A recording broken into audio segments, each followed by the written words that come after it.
Oi, pessoal! Hoje eu quero deixar aqui uma mensagem para quem participou do nosso encontro online e também para quem não conseguiu estar presente. Meu objetivo é fazer tipo um compilado, tentar, né, fazer um resumo para quem esteve presente rememorar e para quem não esteve ficar a par, né, do que a gente conversou ali. O encontro ele foi bem bonito, ele foi muito rico e uma das coisas que mais apareceu foi justamente o que a gente vem falando, né? O quanto a gente vive no piloto automático sem perceber. A gente vai funcionando, vai respondendo a vida, tentando dar conta de tudo. Só que muitas vezes a gente não para se perguntar, tá, mas como é que eu tô vivendo, né? O que em mim tem se repetido? E o que isso tem gerado na minha vida?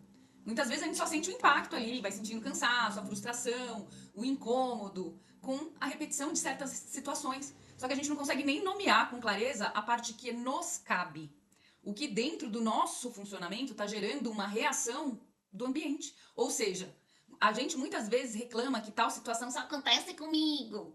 Mas será que esse tipo de situação que vive acontecendo comigo não é a resposta do ambiente a um jeitão meu de funcionar em tudo quanto é contexto? E esse foi um dos pontos centrais do nosso encontro. E eu até relatei lá que os meus pacientes e ex-pacientes, né, que participam, não aguentam mais me ouvir falando o seguinte: todos esses apontamentos não se tratam de julgamento, é uma leitura. Eu vivo falando isso. Olha, isso não é um julgamento, é uma leitura. Tanto do olhar de uma pessoa, né, que tem essas percepções em relação a gente, quanto em relação a gente com a gente mesmo, né? Se fazer essa leitura, olhar para dentro não é se julgar, é se ler. É diferente. E não é sobre entrar em guerra consigo, tem muito mais a ver com desenvolver uma leitura mais honesta, mais profunda sobre a própria forma de funcionar. Como se aos poucos a gente fosse aprendendo a reconhecer os próprios mecanismos, as próprias repetições emocionais e comportamentais. Uma fala muito importante que uma das nossas colegas trouxe é o perigo daquela ideia: eu sou assim mesmo. Eu sou desse jeito. Sabe aquela velha máxima já batida da síndrome de Gabriela? Eu nasci assim, eu sou sempre assim. Enfim, é sobre isso, né? E isso merece mesmo uma bela reflexão. Por quê? Porque às vezes essa frase, ela parece identidade. Eu sou assim. Só que lá no fundo, é só um hábito antigo com um crachazão de verdade absoluta. E a gente sabe que verdade absoluta não existe, não é mesmo? Às vezes o eu sou assim é apenas um comportamento repetido tantas vezes que passou a parecer a nossa essência. E nem tudo aquilo que está automatizado em nós é, de fato, quem nós somos em profundidade. O incômodo com isso é super valioso. Eu até trouxe um exemplo, né, tipo, de uma ameba que fica ali parada 100 anos, se deixar. Aí você chega com um alfinete nela e ela faz isso aqui, ó. Ela vai se esquivando do alfinete. O que a gente quer dizer com isso? Que em muitos casos o desconforto é justamente o que tira a gente da imobilidade. Quando tudo fica muito confortável dentro de um padrão, mesmo que esse padrão nos limite, a tendência é permanecer dentro dele.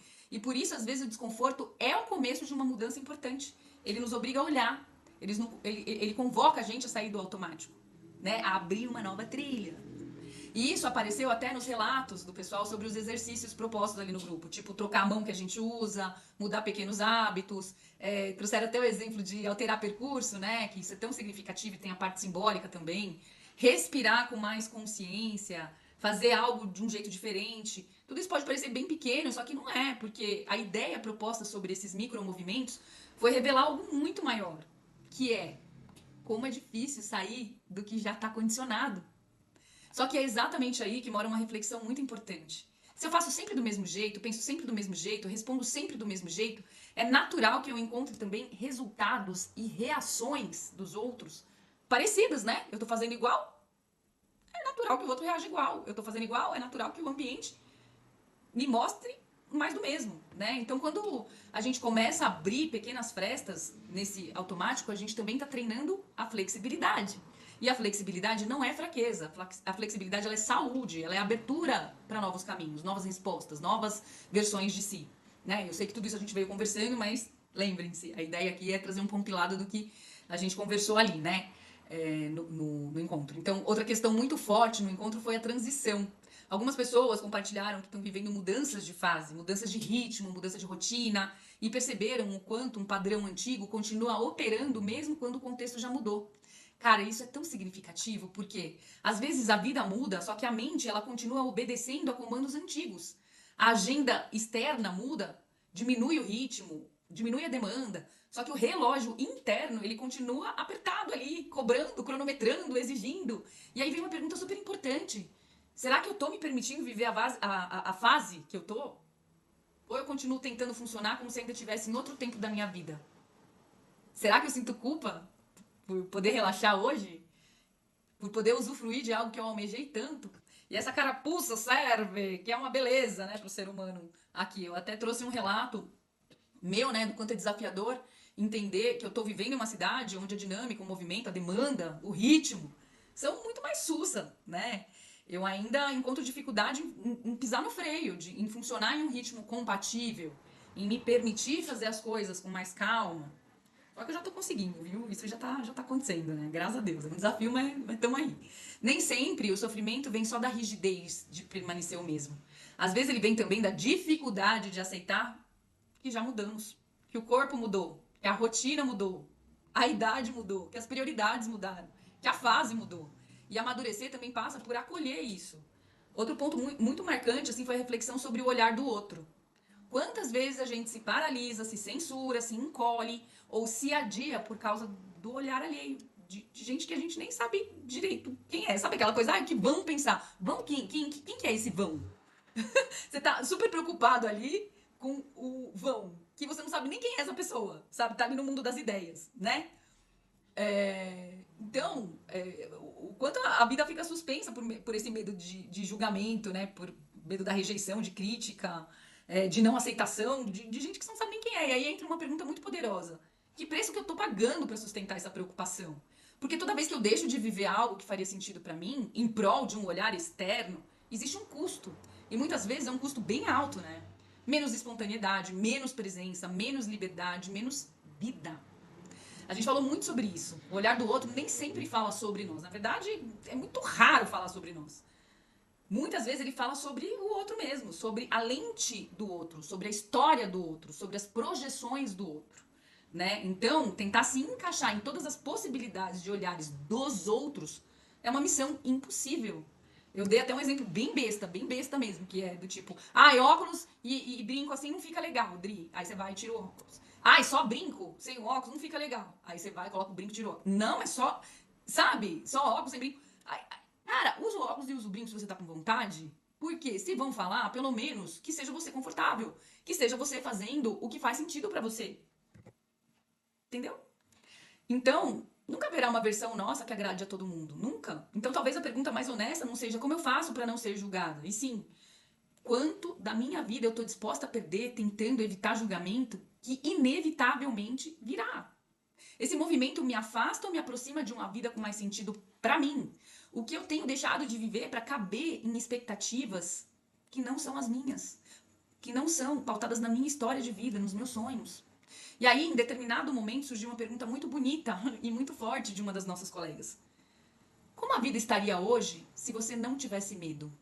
Cara, eu achei essa pergunta muito poderosa, porque ela não serve só para grandes decisões, ela serve também para o cotidiano, para aquele lugar que você é doido para conhecer e não vai, para aquele passo que você tá adiando faz tempo, para aquela versão sua que vai ficando escondida ali, ó, ad eterno. E também apareceu algo muito importante sobre a zona de conforto. E eu acho interessante lembrar, mais uma vez, que nem toda zona de conforto parece gostosa só porque faz bem. Às vezes ela é gostosa porque é anestesia, porque poupa esforço, porque não exige o movimento, porque nos acomoda. E aos poucos, o que às vezes começa com um descanso, vamos permitir descansar, pode virar um retraimento. O que começa com uma pausa pode virar uma paralisação. O que começou com um conforto pode virar uma prisão disfarçada. Por isso, vigiar os micromovimentos é tão importante, porque a vida não se constrói apenas nas grandes decisões. Ela se constrói nos pequenos tijolos do cotidiano, sabe? Um adiamento aqui, amanhã eu faço, depois eu vou, né? Uma desistência ali, uma desculpa colar, uma esquiva repetida, sabe? Quando a gente vê, aquilo já ganhou estrutura. A boa notícia é que o contrário também é verdadeiro. A mudança, ela também se constrói em micromovimentos, em pequenos passos, em pequenos desvios do automático, em pequenas escolhas mais conscientes. E foi bastante rico uma colega trazer essa questão e a gente refletir sobre. Se eu penso, por que eu vou fazer esse movimento hoje se eu posso fazer amanhã? Se eu posso fazer depois? Se eu posso nem fazer? Então, eu propus a gente inverter a pergunta para por que eu não vou fazer esse movimento hoje, sendo que eu posso fazer hoje? O que está como pano de fundo desse não fazer? E isso apareceu de forma muito bonita quando a gente falou sobre a tendência de olhar para um desafio como se ele fosse grande demais. Às vezes, a nossa mente olha para algo inteiro e trava, fica congelado, assim. Só que quando a gente divide, simplifica e começa pelo possível, o caminho se torna viável. Nem sempre a gente precisa resolver a vida inteira, sabe? De uma vez. Às vezes o que a gente precisa é só dar o próximo passo. Só o próximo passo. Como o exemplo que foi apresentado, né? Se eu olho um boi inteiro, eu penso que eu não vou conseguir comer ele inteiro.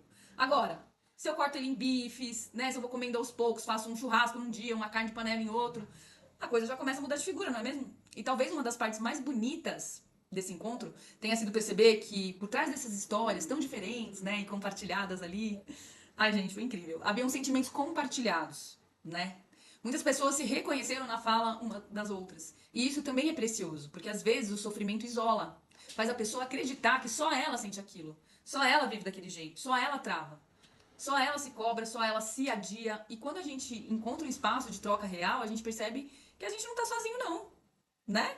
Isso não resolve tudo, mas acolhe muito. No fim, ficou muito claro que esse grupo não é sobre perfeição. Não é sobre virar uma nova pessoa da noite pro dia.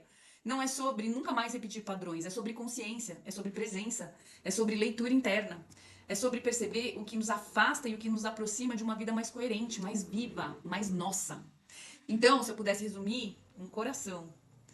Como foi esse encontro, eu diria isso. Questione. Questione o que está funcionando no automático, o que parece normal, mas que te limita. Questione o quanto de você está sendo assim sufocado por uma busca utópica de caber no padrão do outro.